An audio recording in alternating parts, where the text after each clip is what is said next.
লালমনিরহাট জেলার বৈষম্য বিরোধী আন্দোলনে অংশগ্রহণকারী সমন্বয়ক সহ ছাত্রদের সাথে মত বিনিময় সভা করেছেন লালমনিরহাট জেলা প্রশাসক এইচ.এম. রকিব হায়দার। আজ দুপুর 12টায় জেলা প্রশাসকের সম্মেলন কক্ষে অনুষ্ঠিত এ মত বিনিময় সভায় লালমনিরহাট জেলায় আন্দোলনে অংশগ্রহণকারী সমন্বয়ক ও ছাত্ররা অংশগ্রহণ করে। জেলা প্রশাসক লালমনিরহাট জানান যে লালমনিরহাট জেলার সমস্যা ও সম্ভাবনা নিয়ে ছাত্র ও জেলা প্রশাসক একযোগে কাজ করবে, একটি সমৃদ্ধশালী লালমনিরহাট জেলা গড়ে তুলতে ভূমিকা রাখবে। এ সময় উপস্থিত ছিলেন লালমনিরহাট জেলা প্রশাসক এর এডিসি জেনারেল মাহবুবুর রহমান।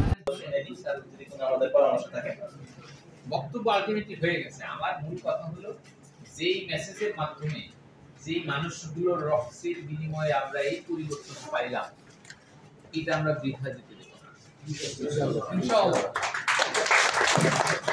এটার উপর ভিত্তি করে আমরা একটা নতুন বাংলাদেশ, আমরা অবশ্যই আমাদের যে প্রধান উপদেষ্টা মহোদয় তার বক্তব্য শুনেছি জাতিসংঘে, এরকম সাহসী বক্তব্য আর কেউ জাতিসংঘে দেয়।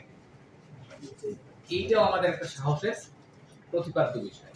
এর উপর ভিত্তি করে আমরা এই যে সমস্যাগুলো আছে এগুলো সমাধান করার চেষ্টা করব। বৈষম্য থাকবে না, সহজ কথা। কিছুক্ষণ আগে আমরা